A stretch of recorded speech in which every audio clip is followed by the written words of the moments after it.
Ya, Assalamualaikum. Hai, salam sejahtera bersama saya Ahmad Bazlan Bidin, host Icon Local anda pada hari ini.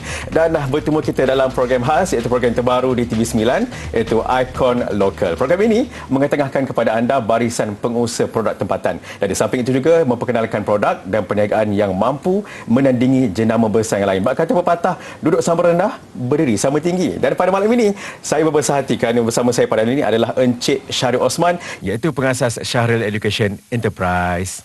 Encik Syahril, terima kasih kerana sudi meluangkan masa bersama kita dalam Icon Local. Terima kasih. Okey, baik Encik Syahril. Untuk pengetahuan semua penonton lah, Encik Syahril merupakan seorang guru, betul? Jadi, Encik Syahril, soal pertama saya, bagaimana Encik Syahril ni beralih daripada kerjaya seorang guru ni, Encik Syahril, kepada seorang mengusahakan perniagaan dan menghasilkan buku itu sendiri? Okey, baik. Terima kasih atas soalan. Okey, sebenarnya saya membuat satu perubahan yang besar bagi diri saya, di mana saya beralih arah daripada bekerja sebagai seorang guru bahasa Melayu, kemudian berpindah ke bidang lain iaitu bidang perniagaan. Bukan mudah selama 25 tahun saya mengajar sebagai seorang guru bahasa Melayu dan kini berkecimpung dalam bidang perniagaan, terutama sekali untuk saya menghasilkan buku-buku akademik di sekolah-sekolah antarabangsa dan sekolah-sekolah kerajaan di seluruh Malaysia. Okey, saya beralih arah ni sebenarnya saya memikirkan saya mempunyai kapasiti kemampuan yang lebih besar sebagai seorang guru bahasa Melayu untuk saya buat lebih, untuk saya sumbangkan lebih kepada anak bangsa saya, di mana saya tak nak terikat sebagai guru bahasa Melayu yang biasa-biasa saja, tapi saya nak menghasilkan suatu sumbangan yang besar di mana saya menjadi seorang penulis buku, buku akademik. Saya menghasilkan sebanyak lebih 127 buku akademik untuk sekolah-sekolah antarabangsa dan sekolah kerajaan. Dengan kekuatan yang ada dalam diri saya itulah saya boleh beralih arah daripada menjadi guru biasa kepada menjadi seorang usahawan buku. Alhamdulillah. Dan kejayaan seorang guru itu pun dah mulia sifatnya. Apatah lagi orang yang menulis ilmu, menjualnya dan menghasilkannya, dan kalau kerap kita guna makin banyak paling Encik Syahril kat sini sebenarnya kan. Okay, tertarik tadi Encik kata 25 tahun bekerja sebagai guru. Jadi bagaimana, susah tak untuk buat keputusan untuk meninggalkan kerjaya sebagai seorang guru dan beralih kepada usahawan, kecimpung dalam dunia perniagaan pula, macam mana Encik Syahril?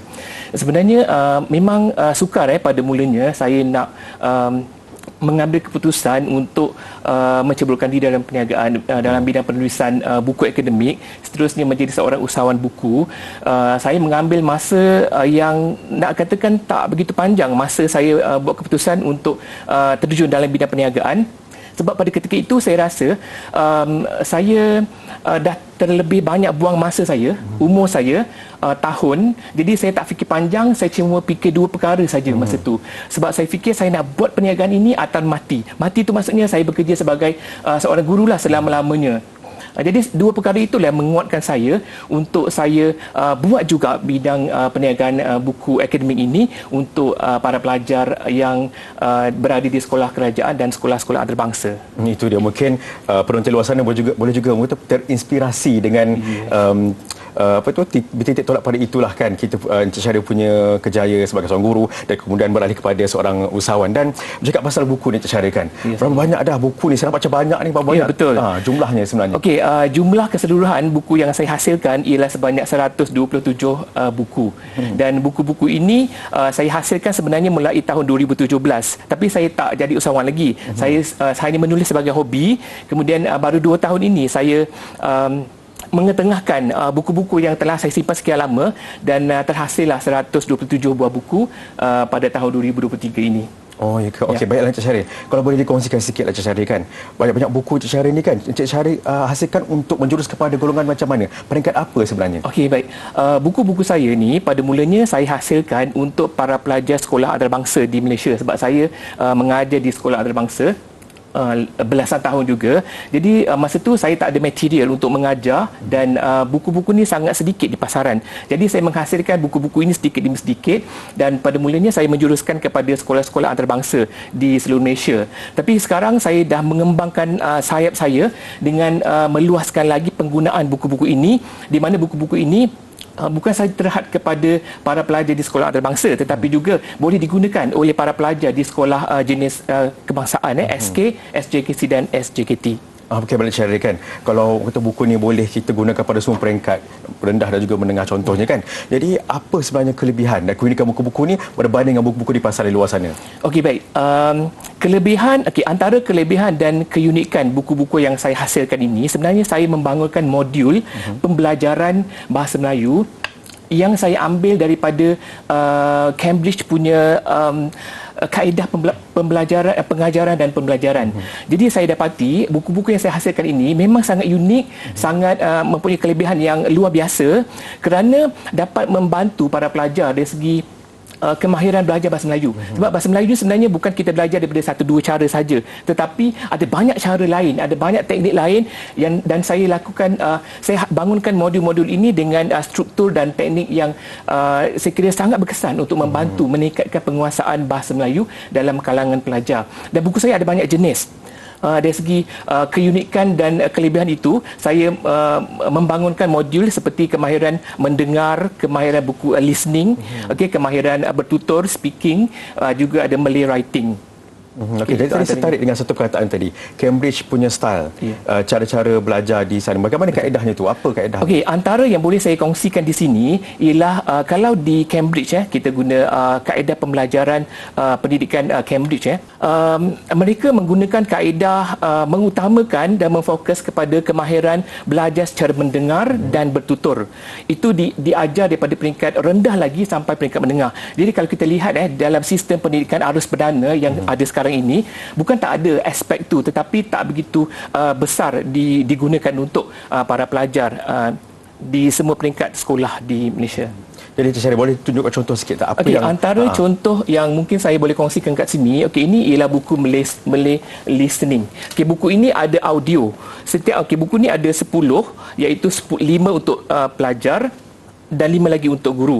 Buku ini ada audio di mana guru-guru yang mengajar menggunakan buku-buku saya ini memainkan audio di dalam kelas dan pelajar-pelajar menjawab soalan dengan mendengar sahaja. Menjawab soalan yang ada dalam buku ini dengan mendengar saja. So itu adalah kemahiran mendengar yang saya hasilkan untuk buku ini. Kemudian ada juga buku speaking. Buku speaking yang berwarna kuning ini ialah buku speaking.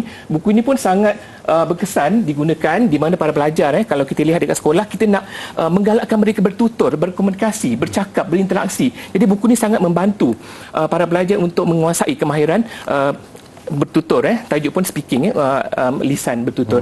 Jadi buku ini sangat membantu untuk belajar guna buku ini. Guru-guru mestilah memudahsyarakan pelajar untuk belajar menggunakan buku ini. Kena ada 2 orang atau lebih. Seorang tak boleh belajar kalau macam kita nak buat homework, seorang tak boleh sebab kita akan jawab dan kita akan soalan tanya dan kita juga akan jawab sendiri. So perlukan sekurang-kurangnya 2 orang untuk belajar buku speaking ini. Okey, bagi dan terakhir sekali Encik Syahrir, apa harapan Encik Syahrir terhadap hasil-hasil buku yang Encik Syahrir hasilkan ni? Okey, harapan saya kecil tapak tangan, alam semesta saya tadahkan. Begitu tinggi harapan saya agar ibu bapa, para pelajar, guru-guru maupun pihak sekolah, antarabangsa ataupun kerajaan, cubalah guna buku saya ini dan lihatlah hasilnya. Saya boleh berani memberikan jaminan bahawa buku-buku ini sangat berkesan membantu para pelajar untuk menguasai bahasa Melayu dengan lebih baik lagi dengan kaedah-kaedah yang saya inovasikan sendiri. Dan saya rasa mungkin rakan-rakan seperjuangan saya yang lain boleh membangunkan modul pembelajaran masing-masing mengikut subjek-subjek yang menjadi kepakarannya. Dan saya telah menonjolkan diri saya. Saya rasa dekat Malaysia ni mungkin tak ramai kot orang macam saya, seorang guru genuine yang boleh menghasilkan sebanyak 100 lebih buku untuk kegunaan para pelajar sekolah antarabangsa dan sekolah kerajaan di seluruh Malaysia. Dengan apa kata, dengan konsep itu tadi, mungkin Encik Syahrir kata Encik Syahrir sebenarnya menjadi role model, role model kepada guru-guru di luar sana mungkin ingin berkongsi ilmu dengan melalui menghasilkan buku. Dan terima kasih saya ucapkan kepada Encik Syahrir atas perkongsian dalam Ekolokal malam ini. Dan buat penonton di luar sana, teruskan menyokong produk lokal sekaligus dapat meningkatkan ekonomi tempatan. Jumpa lagi di lain masa. Saya Ahmad Abazan Abidin, terus menyokong kami juga di Ekolokal TV9. Assalamualaikum, bye-bye.